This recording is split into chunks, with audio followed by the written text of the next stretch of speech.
At least 10 dead bodies over almost a 30-year period. Join the Murder Mafia next with the story of Dennis Lynn Rader, the BTK killer.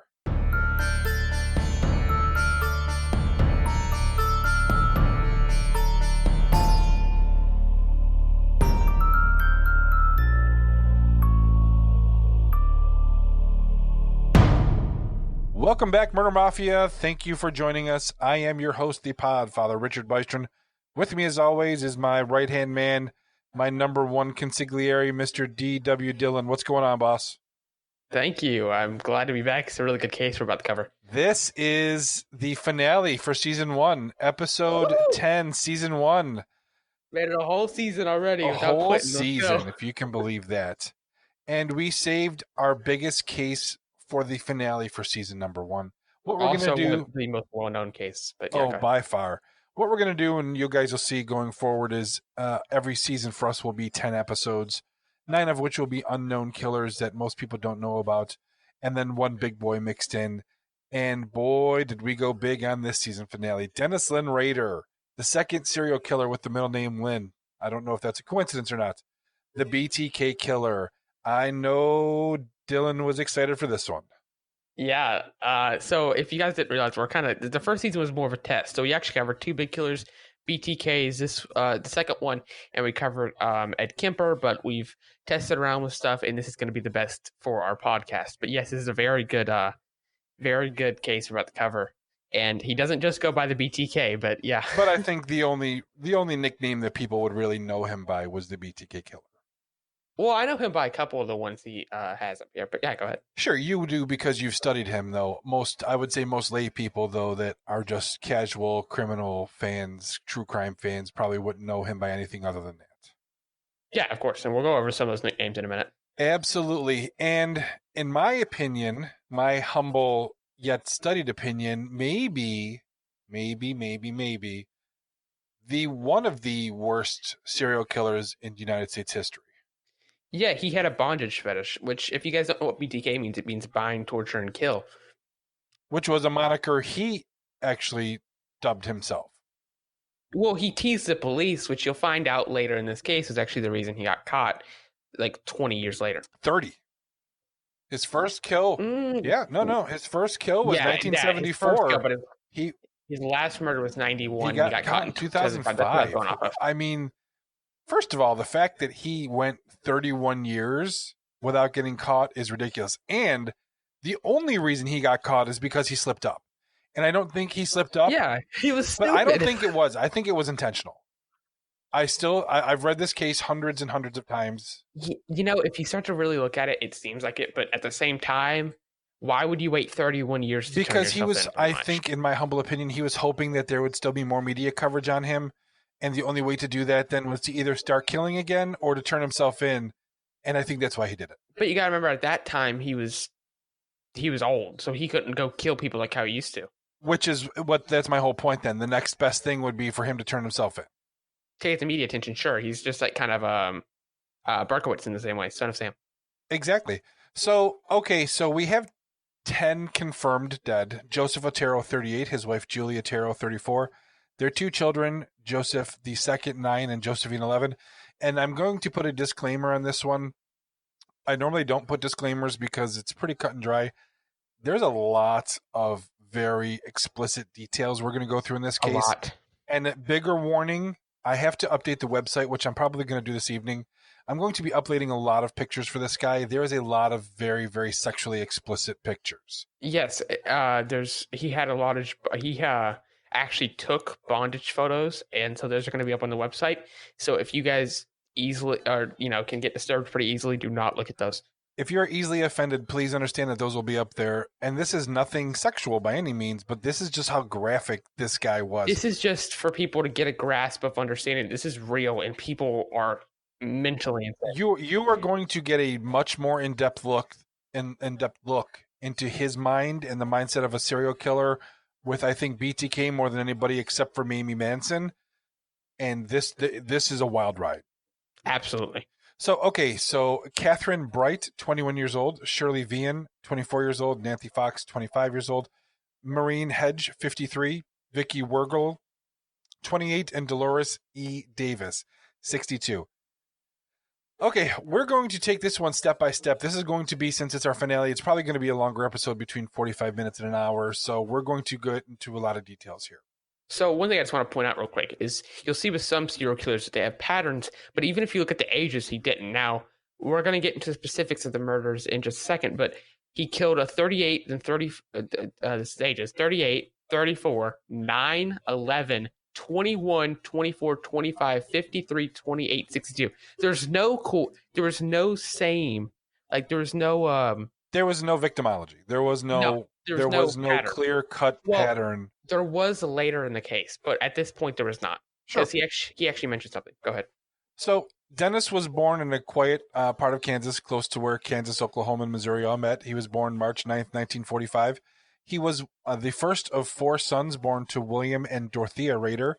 He was baptized at the Zion Lutheran Church in Pittsburgh, Kansas.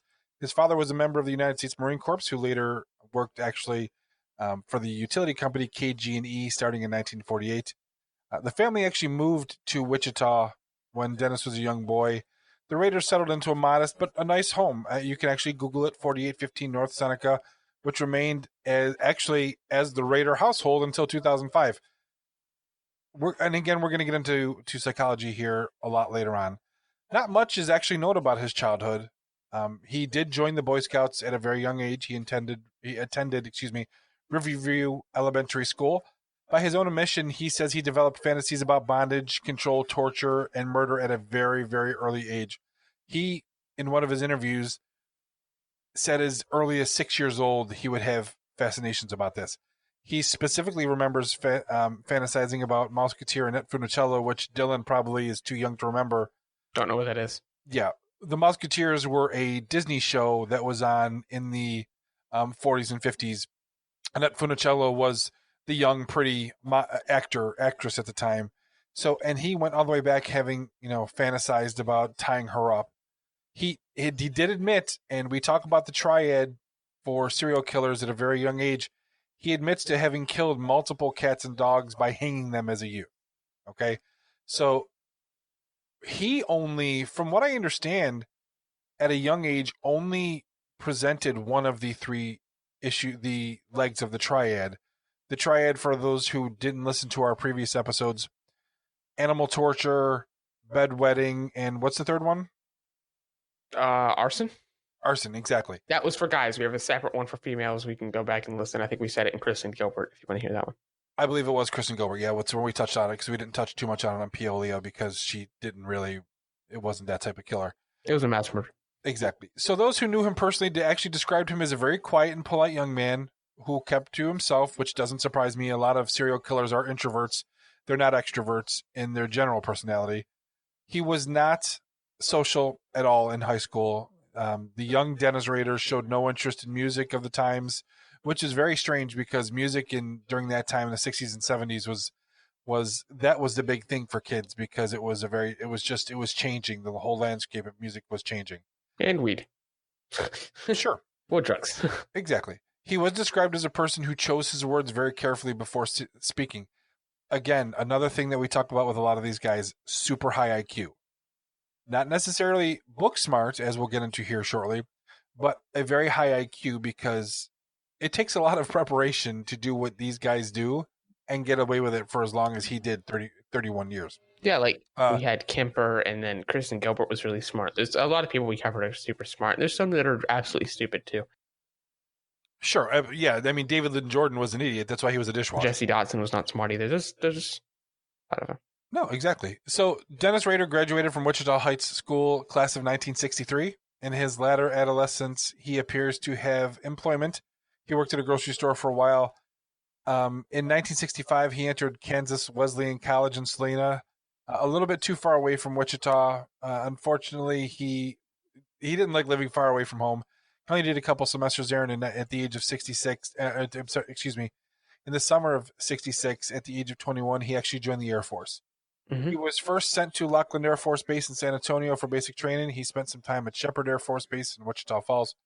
He then was shipped overseas. He was in Okinawa. From what they understand, he Also was in Korea, Greece, and Turkey while serving in the Air Force. After 4 years of active duty, there was no issues. He came home. It was very unremarkable. He retired, not retired, but he left at the rank of sergeant. He worked at installing antenna equipment across the different areas where he was stationed. Um, he actually even did 2 years when he got out. He was a small arms expert. He received a good conduct medal, and he actually also received the National Defense Service Medal. No issues. So, unlike a lot of people, I think growing up, a lot of the killers we talked about, he had the most normal upbringing of probably anybody we've talked about yet so far. Absolutely, he had a pretty normal upbringing, of course, other than the hanging cats and dogs at a young age. Um, But nobody knew about that. yeah, nobody knew about that other than him. So again, was that admission for shock value to get attention, or was it true? Him hanging cats and dogs. Yeah, because he's the one that said he did it. I think he did. I mean, he killed 10 people in the ways he did it. I don't think you do that. I've never had any experience before. Probably. I'm just throwing it out there because this guy really does. The more we get into this, he did a lot of what he did for attention. Yeah, and one actually really creepy, kind of creepier thing that you're about to get to, is how after he got out of the Air Force, that job that he did a little bit helped him get a security job. So he was actually working for ADT Security, installing security systems. Yep. And then at the same time was killing those people who had some of those security systems. Exactly. And that's actually what we're going to get into now. So less than a year after his return to Wichita, May 22nd of 71, Dennis Rader and Paula Dietz were married. Paula was also from the same area. They'd actually known each other for quite some time. She was a Lutheran. They were both church-going people. Dennis was 26. Paula was 23. So not a big age gap. Pretty standard. They settled in Park City, not far from the Rader home in North Wichita. Dennis was working in the meat department of an IGA supermarket. IGA supermarkets are still around. And Paula was a bookkeeper. In 72, Rader went to work at the Coleman Company, a manufacturer of camping supplies. So everybody who's camped knows Coleman. Green with a white label and red tent on it. I mean, it's probably still the most notable camping brand in the world. He lasted there about 13 months until July of 73. He also was attending Butler Community College in El Dorado and earned his associate's degree. I believe it took him about 6 years because he was only going to school at nights and he was not a good student. Here's where we're going to talk about he was smart, but he was intelligent, but not book smart. Yeah, and that happens with a couple of these killers, and some of them are both, but sure, absolutely. So in late 73 or early 74, there's a little confusion. He had a very brief stint working for Cessna, the airplane manufacturer. He said he was fired from that job. He found himself at a low point of his life, unemployed, unhappy, too much time on his hands, and this is where things started going bonkers. He slipped into what he described as a depression. What he would do in January of 74, he was between jobs. He was restless. His wife worked at the VA hospital in Wichita. He didn't like her driving in the snow and ice. She was not comfortable driving in the snow and ice. So Dennis would sometimes, when the weather was bad, actually take her to work. This is where he started what he called trolling, which is basically he would drive or walk around neighborhoods, school campuses, hospitals, and watch women. He would start to learn them. He would start to understand their patterns. He would focus on a good prospect and enter into his fantasy realm of bondage, torture, and death. Okay, BT would soon be kill instead of D, so BTK. Imagining what he would do to them, bind, torture, and kill them. So there we go. BTK, bind, torture, kill. Unfortunately, not too long after that, there was a new Hispanic family that had moved into a corner house on Edgemore and Murdoch in Wichita. One day while dropping Paul off, he spied Julie Otero, 34, and her daughter, Josephine, age 11. This is the only thing that he ever admitted to. He had a thing for Hispanic women. He loved their darker complexion and dark hair. That was, from what I can tell, really the only admission he ever made about specifics with a race or gender or things like that. So Rader devised a plan. He actually gathered together what he called his hit kit. It consisted of a gun, cords, knives, various tools for breaking and entering. He observed the Otero house for about 8 months. I'm not quite sure why you would need to go 8 months. Getting an idea of when people left or returned or what their daily schedule was like, it doesn't make much sense. I don't think you would need to do it for that unless he just was, taking that much time to build up the courage, right? I guess so. And are you going to explain this whole crime scene? Or you want me to? No, go ahead, take over. So basically, what happened next is this is actually been stated by him. Is he went to go cut the I think it was the phone cord, if I'm correct, right? Yeah, and this all took place the morning of January 15th. Yes. So he went to go cut the phone cord, and he said that was the only time he actually considered leaving right there. And then it was one of the kids. I'm not sure which kid. I think it's hold on. I think it's Joseph the second. He was 9. I think he was either letting the BTK said he was either letting the dog out or letting the dog in, and that's when BTK came in and held the whole family at gunpoint. The dog was not a very nice dog to intruders or hold his whole family at gunpoint, so he told the one of the kids to go let the dog out. And then after that, he actually you can take it from this part because I don't know every single detail of this crime scene. That's fine. So yeah, like we said, the morning of January 15th, he just couldn't hold back any longer. He'd done enough stalking, and he wanted to take some action. So that was correct. The man of the house, Joe Otero, who was 38, was still home, as were Julie, Josephine, and Joey, the 9-year-old, their son. They did have a pretty nasty dog. Rader, So he didn't actually know that the dad was home, though. no, he didn't know he was home, which again leads me to believe that I don't think he nearly studied them as long as he claimed he did, because you would have known that that wasn't his normal schedule. So he did. He ordered Joey to put the dog in the backyard at gunpoint. But the weird thing is that he had convinced them that this was basically just a robbery. He was a bad guy who was coming in to rob the house. Nothing else was going to happen. Somehow he managed to keep 4 people subdued by gunpoint. At first, Joe was completely confused. He actually thought it was a joke. Rader ordered everybody to lie down on the living room floor, then actually had them all go into the bedroom. He was actually able to disarm the Oteros until he got them tied up. Then they realized that something was really off. Unfortunately, everything changed then when he put a bag over Joe's head. Joe fought hard, though. He actually tore holes in the bag. Rader actually had to devise a noose out of a lamp cord, to subdue and kill him. So if I remember correctly, Joseph Otero, the dad, was he was ex-Marine, wasn't he? He was ex-military, I'm pretty sure. I don't know that it ever talked about Joseph Otero. I'm not. I don't know about that. I thought he was ex-military, but a very common misconception about strangulation is that it ain't easy. No, it's not, and it doesn't go in like 10 seconds like how it shows in the movies. It can take minutes of hard, straight up, and it takes strength and persistence to actually fully kill people with strangulation. He didn't know that. And unfortunately, he learned that lesson the hard way when he tried to kill Julie, because it not only he didn't kill her at first, he thought she was dead. She just passed out, but actually came back not too long after. This also happened with the youngest child that he killed, or the little girl he killed. Now, in the meantime, Julie comes back. She starts begging Rader not to kill the children. She actually told him, "God have mercy on your soul." Now, here, all these, we have to take this with a touch of a grain of salt, because the only way we learned of this stuff is because of what Rader says.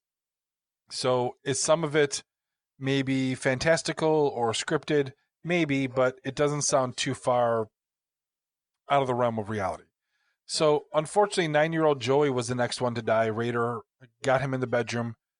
He strangled him, suffocated him, and actually the little boy rolled off the bed and died face down on the bedroom floor. Rader actually brought a chair into the bedroom and sat there to watch the boy die. So he had tied him up, put a bag over his head, and watched him suffocate to death. That's bad. What happened to 11-year-old Josie was even worse in my eyes. Which is sad that we had to say something's worse. Yeah, isn't that crazy? After a failed attempt at strangulation, she actually revived also. He didn't finish the job. He forced her to walk down to the basement, put a noose around her neck, and informed her she'd be going to heaven with the others. He had asked her for a camera. As he's getting ready to kill her, "Hey, do you guys have a camera?" But when she said she didn't have one, He hung her from a sewer pipe in the basement. Left her partially disrobed. Rader then actually masturbated over her bare legs, leaving semen on the pipe behind her. I was wondering if you're going to touch on that part. This, I mean, That's the 11-year-old. that's an 11-year-old little girl. Afterwards, Rader and then cleaned up what he did, and then exactly he cleaned up, collected his things, left after a little bit of time. He figures he was there for about an hour. He took Joe's watch, a small radio. He got into their Oldsmobile station wagon, who was the Otero's station wagon, backed out onto Murdoch Street, nearly had a collision with an oncoming vehicle. So this guy is just completely off the rails already. Now, hold on. You got to go take a step back. So just so you guys listen, he hung that girl off a pipe in the basement who's 11 years old, masturbated over her body, cleaned it up, and then left the girl hanging there. That's partially naked. Yep. 11-year-old girl. It's we touch on a lot of messed up people. Jesse Dotson may be the most that we've taught. Well, Americus Davidson is pretty close. I'd say Kemper. Yeah, I mean maybe. Well, he cut off his mom's head, then raped it. Well, his mom from all accounts deserved it. Good. So yeah, I mean Kemper was bad, but I think BTK Rader, I think he completely takes the cake. Oh yeah, definitely. He's easily the most violent, and I don't know if you could say the most violent, but he's either the most. Oh, I can. I mean, he hung an 11-year-old and masturbated over her dead body. It said there's a competition, but Jesse Dotson stabbed his 9-year-old nephew with a 4.5-inch blade in the skull. But 6-year-old. 6. I thought he was 9. My bad. No, 6. So there's a lot of graphic people we've covered on this podcast. So it's sad that this is the conversation. It's sad that there's this many people, and trust me, we have not begun to scratch the surface on murder. The website that Dylan and I reference, I'm not going to mention because they're not a sponsor yet. They have 5,000 murders, and this only goes to about 2013, so nothing between 2013 and 2020 has been covered yet. I think I probably mentioned them already in the podcast. Who knows? But yeah, this guy. I mean, and here's the other reason why I think that BTK was kind of full of crap. He didn't even know they had 3 older children that were at school. If you've been casing them for months and months and months. He said 8 months. You're saying you sat outside somebody's house for 8 months? But didn't know they had 3 school-age children? Didn't know they had that many kids, and that they had the husband was home? That sounds a little full of crap. Which, again, leads me to believe this guy was really, a lot of what he did and said was more for effect than anything. So, unfortunately, Raiders... He loved the attention. He did. He craved it. Absolutely. So, unfortunately, April 1974, Rader was stalking a woman named Kathryn Bright, 21. He had seen her one day entering the home that she rented in Wichita. On April 4th, he broke into the home via the back porch door, hid in the bedroom. Around 2 p.m., Kathryn arrived home, accompanied by her brother Kevin, who was 19. Kevin didn't live there, but had gone with his sister that day to the bank. Rader startled them by emerging from the bedroom, pointing a gun at them. He recited the same story he had told the Oteros. He was a wanted criminal from California on his way to New York. Needed a car and money. Rader forced the 2 of them in the bedroom, where Kathryn was tied up by Kevin at gunpoint or Rader himself. The details are a little hazy. He attempted to tie Kevin up in another room, but he had brought his best kit materials. He hadn't brought his best kit materials that day and had to improvise from the materials found around the house. Kevin worked his way loose, got into a vicious fight with his life with Rader, nearly succeeded in taking a gun from him.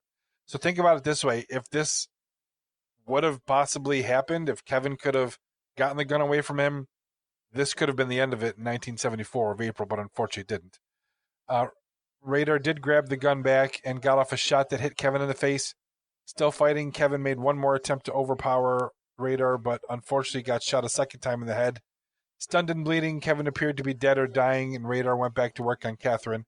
She gave him also a big fight. I mean, so now you've got 2 people that are fighting him tooth and nail, but in order to end the scene quickly, Rader switched from attempted strangulation to stabbing, getting her deep cuts to the abdomen and other areas. Meanwhile, and I can't even believe we're saying this, Kevin had actually revived and ran out of the house screaming for help. This necessitated Rader having to make a very hasty exit and get out of there because now, okay, cops are going to start coming. Now I'm going to get busted. Running from the scene on foot, he actually ran a bunch of blocks to where he parked his car. From the map that he drove was 10 blocks. He ran on foot 10 blocks before the police got there. Somehow he was all cleaned up by the time his wife got off of work and nobody suspected him. How? Maybe just goes to his planning, I guess.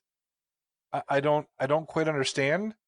Kathryn unfortunately died in the hospital a few hours later, despite urgent attempts to save her life with surgery, blood transfusions, all the life-saving measures that they would have taken.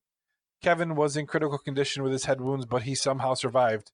He still actually has significant damage that was done to him that day. He never fully recovered, obviously cosmetically especially. I mean, So, insanity. To just yeah, even so start one with thing insanity is I don't know if you said too much on is he would literally sit in these people's houses and wait for them to get home. That's what he did with Kathryn and Kevin. He'd pretty much make that house while they were gone his own. absolutely that was his thing. Yeah, so that was the whole crazy thing is that, like we said, Kathryn died a couple days later. Here's where things start to get wild. Here's where he didn't like that he wasn't getting the attention. Well, things are already a little wild, but yeah. But here's what I mean though is that he didn't like that he wasn't getting the attention. So October of 1974, an editor for the Wichita Eagle newspaper received a phone call directing him to a letter hidden in an engineering book at the Wichita Public Library. He actually called the police because it would have been an idiot to go do it himself. Instead, they actually found the letter at the library. It was a gruesome description of the unsolved Otero murders because this had been an open case. It was written in very poor English, which I always thought was weird. I think I don't know if he did it on purpose or whatever. Had a bunch of misspellings.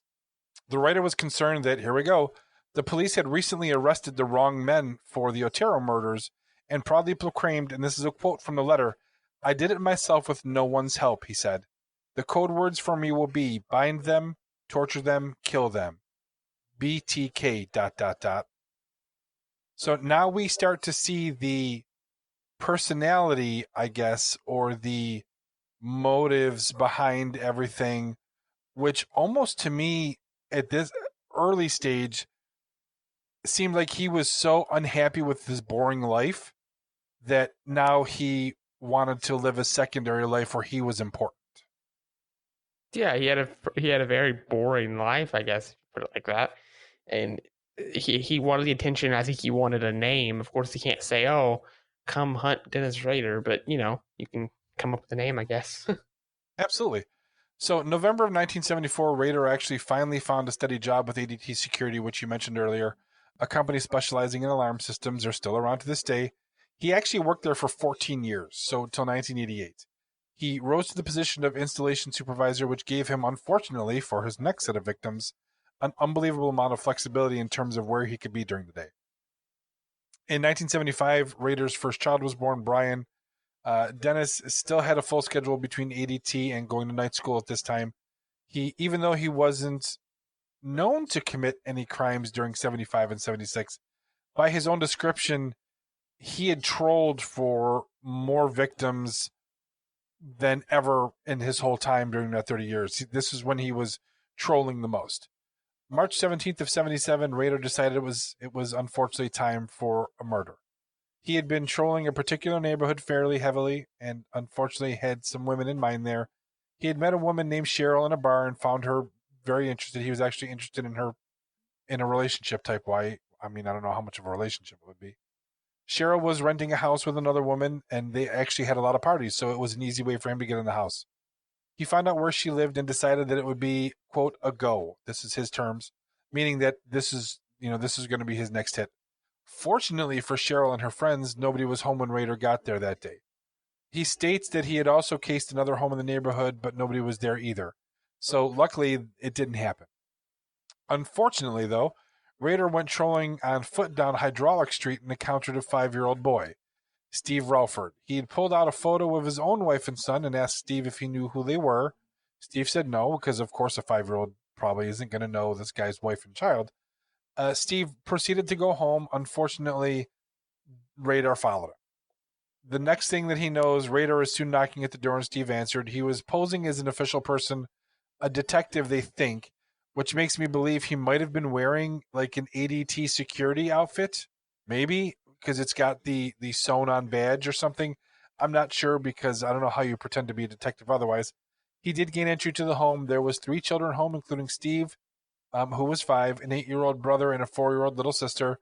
Rader abruptly, when he came in, turns the television off, lowers the blinds, and stuff unfortunately starts turning for the worst. So before you get into this, I don't think I've touched on this yet. So you keep on saying he trolled around, right? Yeah. I would use a different terminology. Well, trolled is the word he used. Troll is the word he used, but basically what he did is he hunted. That he was hunting. Sure. They were the predator, and whoever's victim was the prey. Absolutely. And the only reason I keep using trolling is because that's the word he used. Yeah, I just say he was hunting for people, which is what he was. Sure, absolutely. But like I said, the only reason I'm using trolled because I think we've used hunted in other words and in other cases. I think we said it for Kemper. He's the only Yeah. person I think is actually like hunted like he has. I think so. But the only reason I'm using trolled is because that was actually Rader's old words. I heard hunted from Barkowitz, I think it was, but that's the point. Yeah, Berkowitz used it, and so did Dahmer. I've not really looked at Dahmer. I gotta look at Dahmer's case. Yeah, he's a fun one. So the mother came out of the bathroom in a bathrobe demanding to know what in the world is going on. All of a sudden, you hear a grown man in your house with your 3 little children. TV turns off, and the blinds are drawn. At gunpoint, Rader ordered all the kids into the bathroom, where he actually blocked them all in so they couldn't get out. Thank God, at least thank God for small miracles. He made his intentions clear to the mother, Shirley Vian, who was 24 at the time, that he was going to tie her up and rape her. Unfortunately, it wasn't rape that he was after. He actually, after everything, claims that he got her a glass of water after she threw up and allowed her to have a cigarette to calm down. She was, I believe, actually sick that day, according to what he stated, and her common-law husband, Richard, wouldn't be home until later, so he had some time. Rader tied her up as promised, but then actually strangled her with a cord around her neck, didn't rape her. He, again, masturbated over the dead body, and there was his semen found on her underwear next to the body. He was actually gone before the children finally broke out of the bathroom. They believe about 6 hours later, but there isn't a definitive timeline because, unfortunately, obviously science has excelled in the last 30-something years. Of course. 40-something, excuse me. And there was actually a telephone call that came in that he said spooked him before he could kill the kids. So he was afraid that somebody was either supposed to come over or was coming over, and he booked. So one thing I think we're going to put, I hope you put it, there's a map of, like, it shows each murder and all that on the map. Are you going to put that on our page? Yep, that'll be on there. Okay. So this is one of those killings, and you'll see these a lot with killers like this, is they take a couple months break, right? The first murder of the 4 members of the Otero family was in January of 1974. The second murder, Kathryn Bright, was in April. Third was in March, 3 years later. Yeah, I mean, it's crazy. That's literally all I was saying. I'm just saying there's big jumps. And again, we talked about this slightly on our last episode. You never see serial killers with this kind of patience. The only time they generally have this type of patience is if they're locked up or they're in an asylum. They don't have patience to wait years, let alone 30 years. So this is another reason why he's going to be studied and go down as one of the, I don't want to say craziest because they're all crazy, but one of the most studied cases I think you're going to find because this is just so not normal. Yeah, I don't know how I'd put crazy. I think Dahmer's up there. I'm not going to put Manson because Manson didn't kill anybody. But you've got to put Manson up there. Manson is, which I actually, he's crazy, but he's not a crazy murderer because he didn't murder anybody. But here's a sneak preview. Manson will be our season 2 finale case. Oh, I didn't know that yet. Yeah. Okay, cool. Dun, dun, dun. So there's a lot on him. Yes, there is, which is why these finale cases are about twice as long. So December of 1977, Rader became fixated, unfortunately, on Nancy Fox, 25 years old. Stalking her from her residence and workplace, on the evening of December 8th, he broke into her modest duplex via a rear bedroom window after first cutting the phone lines. So the only thing that I can think of besides masturbating over the dead corpses is now he's cut 2 of the 3 phone lines. I wonder if the second set of victims didn't have a phone line, or because he came in through the front door, he didn't get a chance to cut them. Yeah, or if you think, or maybe if you knew the mom was home. I mean, if you get the mom, you don't really have to worry about a 6-year-old or however old those kids were calling. But I don't know. Yeah, I mean, it's just one of those things. But also, if he didn't stalk this family or troll them like he says as much, maybe he wouldn't have known who was there anyway. So anyway, he Sure. waited for her arrival from her evening job at a jewelry store. Nancy was the sole occupant of the duplex at the time and lived alone, unfortunately for her. The initial confrontation took place in the kitchen, presumably at gunpoint. There, obviously, everything is second or third hand because these are all victims. None of them lived. Rader stated that he had a sexual issue and needed to tie her up to rape her. Other than making barbed comments, Nancy didn't fight back. So she physically just didn't fight him. She was going to let him do what he needed to do, hopefully to save her life. She was ordered at gunpoint into the bedroom after being allowed to partly disrobe in the bathroom. Rader tied her up to the bed, undressed himself, and at that point, he announced who he really was, making it clear that he was the same person who had killed the Oteros and proceeded to strangle her to death with ligature.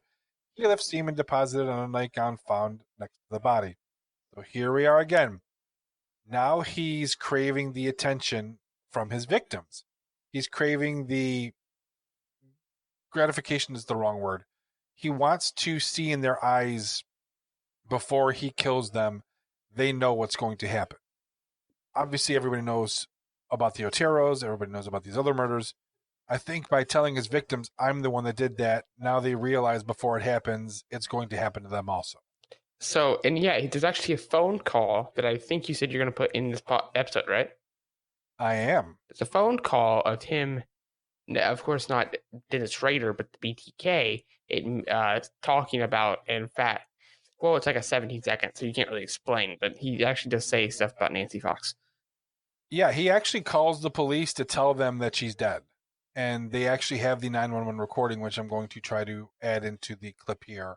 Unfortunately, the next morning after, this is, we're going to talk about it now. After reporting to work at ADT and leaving the office in a company van, he stopped at a phone booth just a couple blocks down the street, dialed the police dispatcher and said, yes, you'll find a homicide, which he thought, I don't know if he thought he was being funny or if he just really wasn't very smart. At 843 South Pershing, Nancy Fox, that is correct, and then left the receiver dangling. Dispatcher? Yes, you will find a homicide at 843 South Pershing. Nancy Fox. I'm sorry, sir, I can't understand you. What is the address? 843 South Pershing. That is correct. The police actually got there within just a minute or two, and unfortunately found the body still on the bed, badly swollen. A tape recording of that call was repeatedly played over and over and over in the Wichita media. Nobody knew who it was, though. Nobody recognized the voice. Another weird thing to me, how nobody recognizes this man's voice. But I guess the less you stand out, the less chance that you have that somebody's going to recognize you, even if you know a lot of people, because they're not going to put 2 and 2 together, I guess, right? I guess. I don't know. So 1978, early 78, they don't exactly have a date. Rader attempted to send a postcard with a sarcastic poem called Shirley Locks to the Wichita Eagle, but nobody recognized it, unfortunately, until days later. It was followed by a letter that was taken quite seriously, and the killer took full responsibility for all the Otero, the Shirley Vian, and the Nancy Fox murders, plus an unnamed 7th victim, which later turned out to be Kathryn Bright. The writer suggested that a number of names for himself, including BTK. It was written in the same style in the 1974 letter and mentioned the mysterious Factor X that the writer had said was the reason for his need to kill people. Also included a bizarre poem called "Oh Death to Nancy," which was mimicking apparently an old folk song called Old Death. This letter forced the Wichita Police Department to make a decision. It was decided that it would be publicly announced that Wichita had an unknown serial killer on the loose. The reason this is a big deal because serial killers can go one of two ways. They can now either go into hiding because they know they're being stalked, the serial killer that is, or in his case, it can actually amp up because he craved the attention. So they to warn people the standard warnings, I guess if there's standard warnings for a serial killer, urging people to be extra careful about locking their doors and looking out for each other. A whole generation of women grew up in Wichita that routinely check their phones now for a dial tone whenever entering their homes because they didn't know what was going to happen. Next major life event for him in 1978, Paula, his wife, gave birth to Rader's second child, Carrie. She had been pregnant during the events of the Fox murders. Just twisted.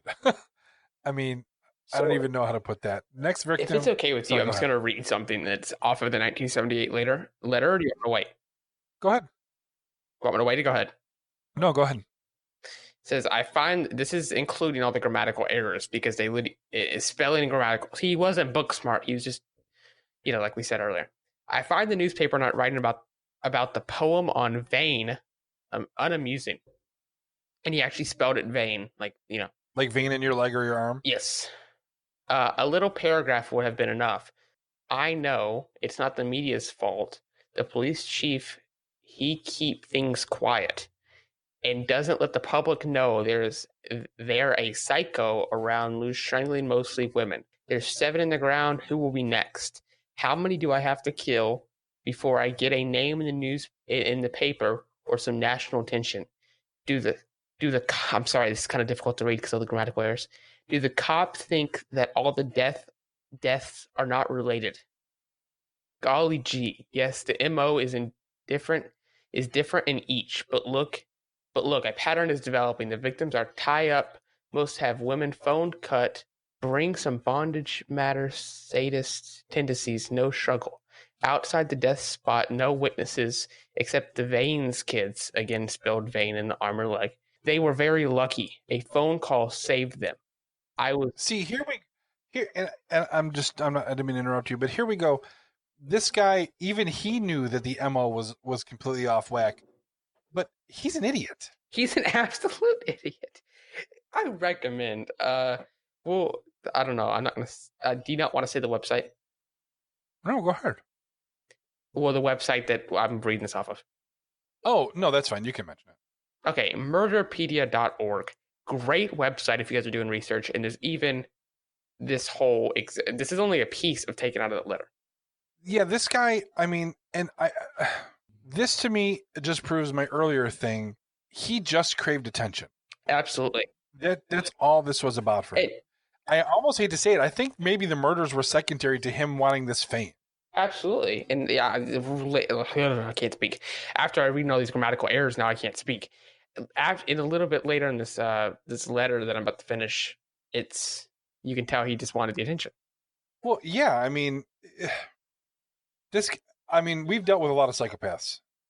And I think everyone we've dealt with so far is a psychopath. But this guy almost takes it to another level because if you genuinely did this just because you craved attention, blow yourself up. You know what I mean? There's ways to crave attention or to get attention without having to slaughter at least 10 people. But moving on, April of 1979, Rader broke into the house of Anna Williams, a 63-year-old widow who had recently lost her husband. He waited for Anna to come home, but she didn't that night. He stole some items and left. Unfortunately, he was disappointed. June of that year, just before Rader's graduation ceremony from college, Anna received a package in the mail with a poem entitled, "Oh, Anna, why didn't you appear?"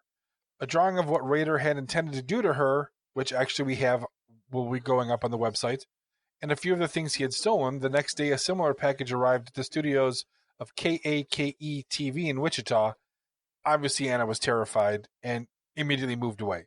She knew that her life should have been over. Luckily, it wasn't. Luckily, in the 1980s, Rader had enjoyed all the he was loving the publicity that the BTK was getting. I think he was loving even more that they had no idea that it was him. Getting, the late 70s was, we've referred to it many times, the era or the decade of the serial killer, and it absolutely was. Mm-hmm. I mean, there's just no question about it. Unfortunately, though, he started getting spooked. He was worried that he was going to get caught. He knew that he had gotten away with so much. He didn't do anything from 1979, until 2004.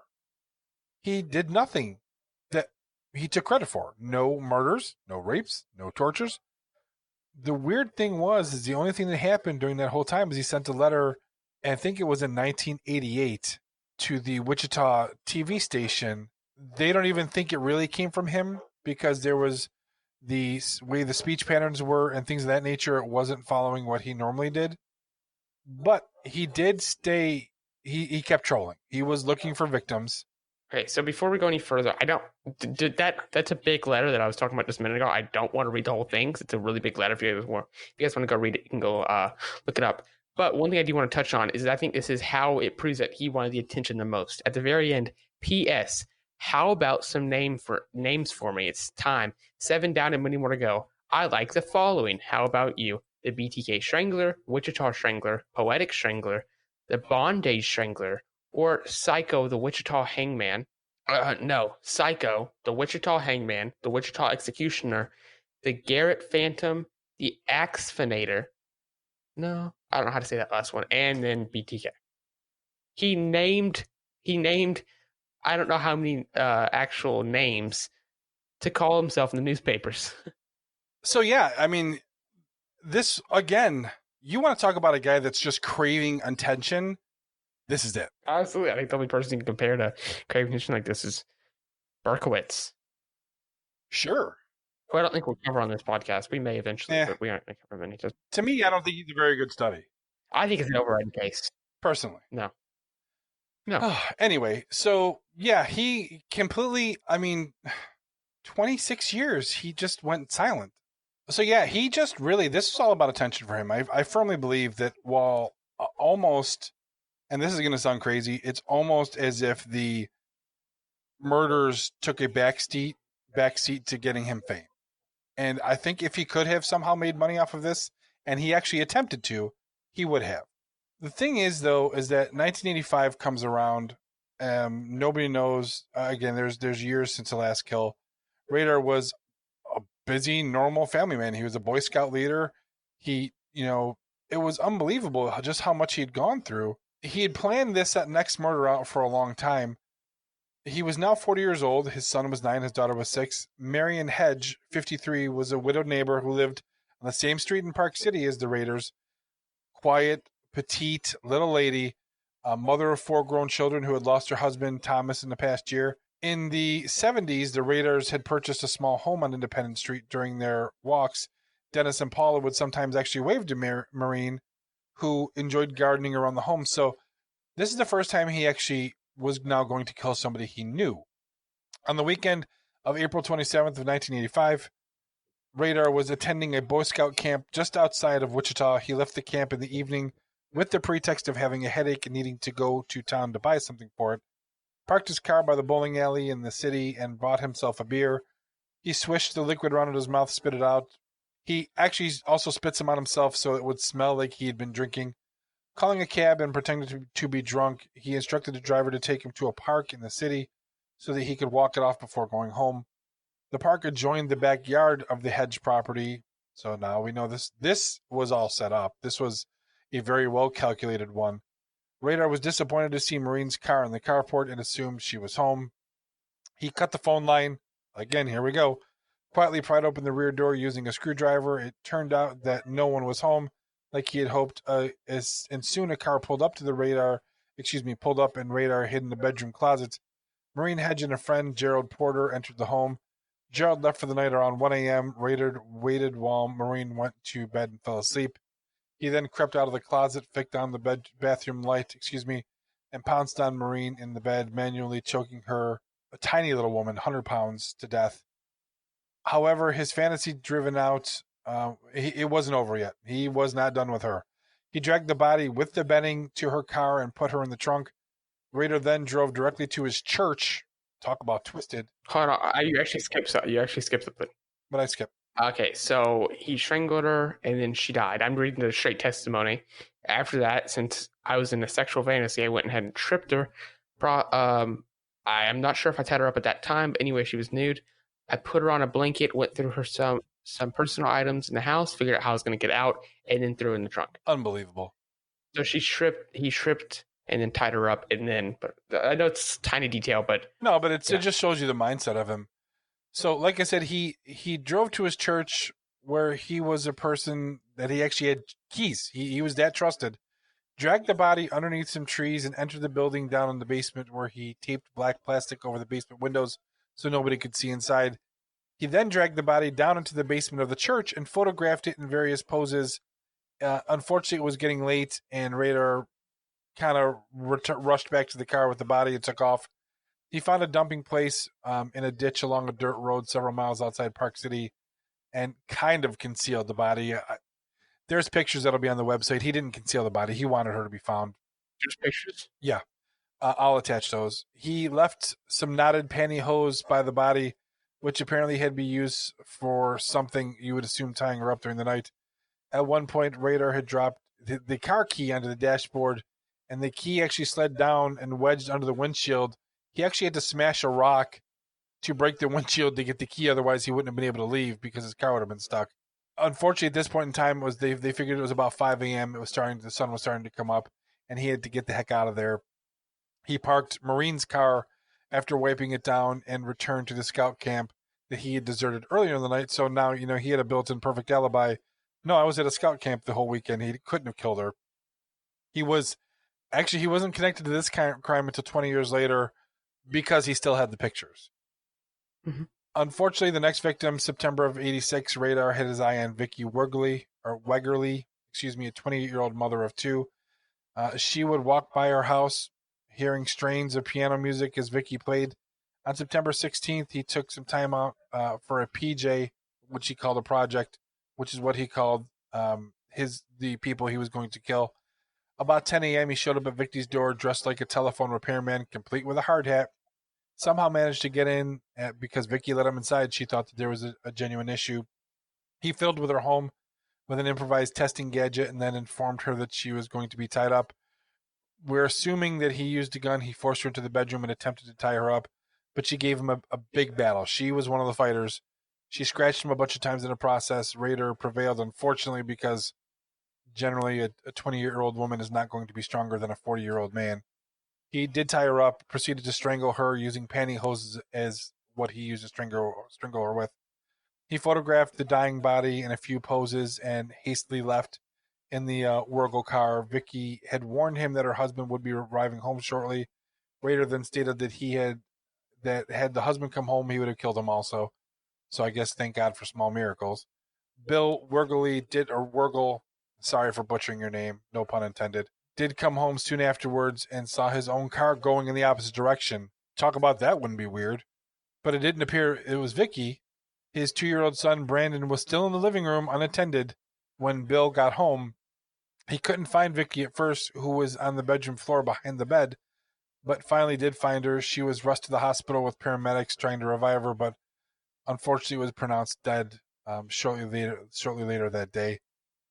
Meanwhile, Rader had been driving around the city for a while, disposing of the evidence, then returned to the area near the house and parked the Wegerle's car a couple blocks from their home. So again, here it just shows the level of everything about this guy was, I don't want to say a joke, but everything was done to either cause the most amount of pain or the most amount of mental anguish.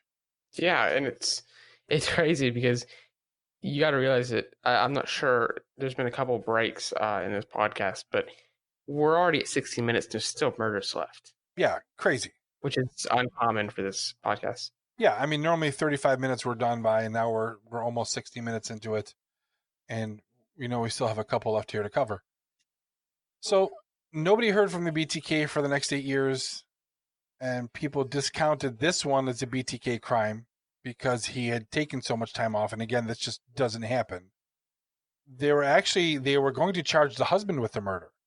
At the end of 1987, another notorious family murder occurred in Wichita. This time, 3 members of the Philip Fager family, the father Philip and 2 teenage daughters, were killed. A contractor who worked for the Fagers was arrested in Florida after leaving the murder scene in the Fager car. They were going to start tying them together, but unfortunately, and even BTK said that he admired the guy's, skill. Just, just twisted. I mean, twisted doesn't begin to describe just how messed up this guy is. He actually somehow managed to get himself fired from ADT in 1988. The official reason by the company was that he wasn't getting his work quota done. Different reports from coworkers described a man who could be difficult to work with, and a lot of things said he became increasingly disconnected from work. He wouldn't show up, or he would disappear. There was a lot of times where he was gone. So the last victim here, let's see here. The last victim for Dennis, thank God, Dolores Davis, 62 years old, actually didn't even take place until January of 91. He was now 45. She was 62. Only lived about a mile and a half from where he did, but luckily there was no indication that he knew her like he did the last two victims. She had just moved to the Park City area after years as an executive secretary in Wichita, and was renting a house in the area without any close neighbors. So that's why he probably would have thought this was perfect. This really just kind of piqued his interest. This would be another really well planned out project for him, using the pretext of being away for the weekend on a scout camping trip. Again, here we go. He's already developing his alibis, which he was saying he was camping out in Harvey County, which is just to the north of Sedgwick County, where Rader resided. He again invented an excuse to slip away from the camp in the evening. It was a very cold night below freezing. He drove back to his parents' house in North Wichita. Police figured they were actually away for the weekend. Changed out of his scouting uniform into his hit clothes. Rader then drove to the Baptist church in Park City and parked his car, set out on foot for the Davis residence. So you can see how he started developing his planning here a lot better. When he got there, Dolores was still awake, reading in bed. He waited out in the cold for her to turn off the light, which is, according to what he said, about 2 or 3 hours. Using the cement block taken from the shed in the backyard, he rammed the sliding glass door at the rear of the house. Dolores came out thinking somebody had driven into her house, because that type of crash, talk about a loud noise. But again, he knew that there wasn't anybody close by, so he wasn't worried about it. There were indications from the crime scene that a struggle did take place, that she fought him off pretty good, but Rader did succeed in tying her up in the bedroom. Unfortunately, nobody knows how long he lingered there, but Dolores had helped to ruin his party by telling him she was expecting somebody over any minute. He ended her life by strangling her again. He actually made a sketch of her at the time of the murder. He has pictures of her that we'll put up there, of her tied up, naked body. It's crazy. He dragged the body outside, put it in the trunk of her car. He only drove a short distance to the lake area near I-135 by Park City, and left the body with a bunch of other evidence there under some trees. He then drove the car back to the Davis house and wiped it down for fingerprints like he had done the last murder. Tossing the keys on the roof, Rader then set out on foot, walking roundabout fashion back to the Baptist church, getting in his own car where he left the body and put it in his car. He wandered around for a little while, settled on a remote spot underneath a bridge in northern Sedgwick County as the dumping spot. After leaving it there, he went somewhere to change back into a scout uniform, presumably his parents' house, and then went back. The following night, he left camp again to come to the dumping spot and posed the body for pictures. Rader said had an encounter with a police officer at the place where he had to change clothes, but was let go after just a couple questions. Soon after the murder, Rader actually took a photo of himself buried in the grave. He says he had dug for Dolores Davis wearing a mask and using a Polaroid camera activated with a cord that he had rigged up to the camera. I'll actually post that picture online too. Only 4 months after this episode, Rader was hired by Park City as a compliance and animal control officer. Yeah, that's what you want to do. Give this guy, the ability to kill animals. He did become a combination dog catcher and local code enforcer, which unfortunately made him technically law enforcement. He gained a weird reputation from being kind of overzealous and to petty. So he was super excited to be what I guess you would call a cop, but became super petty. The thing is that we're not going to get into too many of the later parts of this case. We will tell you this, that he was Obviously, he was convicted of serving 10 and he's serving 10 consecutive life sentences. That happened August 18th of 2005. He will be eligible for parole after a measly 175 years of imprisonment. So needless to say, he's never going to walk free. But why don't you give us a quick wrap up as to how he got caught? So basically, he started messaging or writing letters back to the police, and one day his stupidity caught up to him, and he asked, I don't have the exact letter put up, but he said, "Can you guys track a floppy disk? Be honest," because of course they're going to be honest to a serial killer. And he eventually sent him a floppy disk, and they tracked it back to a church, and it was last edited by a guy named Dennis, and he was in some position higher up in that church. Exactly. Which is kind of crazy that a guy who murdered 10 people went to church. But And this is the same church that he had taken 3 bodies to, by the way. So all in all, after everything, 25 years of silence, nothing going on. He gets caught because he writes a letter to the Wichita TV station, sends a floppy disk, which they can electronically track to him, which is why I said, and I still believe to this day, he basically turned himself in. I think he was tired of running, but at the same time wanted the recognition and the fame. And I don't think he was tired of running. I think that the fact that in 2005 they were pretty much like, this is probably not going to get caught. There, of course, the case is still open, but by that time it was kind of dwindling out. There wasn't really that much talk of the BTK killer anymore. And he's like, I got to get my name out there, and good point. He was craving the attention again, and he knew that there would be TV shows and movies. And now, honestly, there's 2 opinions on this. I think my opinion is that he was dumb in that he really thought that if he sent something on that disc that contains graphic stuff, they'd get him talking about it again. I don't know if he really thought they could track it or not. That's what I think. But of course, you think the opposite in that he knew they'd track it, that he got caught, like he turned himself in. I do. I think. But why not just walk into the police station to say, "Hey, I'm the BTK killer"? Because that wouldn't have been any fun. Because then he can't say that they caught me. He would almost lose the credibility. But if you think about it, if he wants the power, like, kind of like how Ed Kemper did, if he wants the power, he has everything controlling in his hands. So if he goes and turns himself in, he has the power, and he's the one who turns himself in. They never caught him. But think of it this way. If he turns himself in, he gives up the power. He voluntarily gives that up. If he accidentally, quote unquote, on purpose gets caught, the power was taken from him. Oh, they caught me. They got me. Good job, guys. You finally caught the killer after 30-something years. That's where I think the difference is that I think you're right. He wanted to give up the power, but he didn't want to give up the appearance of giving up the power, if that makes sense. But don't you think you could also look at it like, oh, but they never caught me? Not really, because you would then be... If he would have gone and turned himself in, just not sent a floppy disk, would have gone into a police station and said, "Hey, I'm the BTK killer," and they were able to link it to it because the details he gave or something, they never caught him. He could just say, "Yeah, they never caught me." Sure, but then again, if they didn't catch you, why'd you turn yourself in? I don't know. There's a lot of ifs and... Exactly. And with that, we're going to leave you guys on that note. Did Dennis Lynn Rader turn himself in on purpose? Or was it an accident? Who knows? But we want to thank everybody that's taken the time out to listen to us in this first season of the Murder Mafia. I hope you guys loved it. What's that? I said I hope you guys liked it or loved it. Whatever. I don't remember what I first loved said. Loved it, liked it, whatever. It doesn't matter as long as you guys keep listening. Please leave those reviews on iTunes for us. That'll get us shot up the charts so we can bring more and more to you guys. Don't worry, we're not going anywhere anytime soon.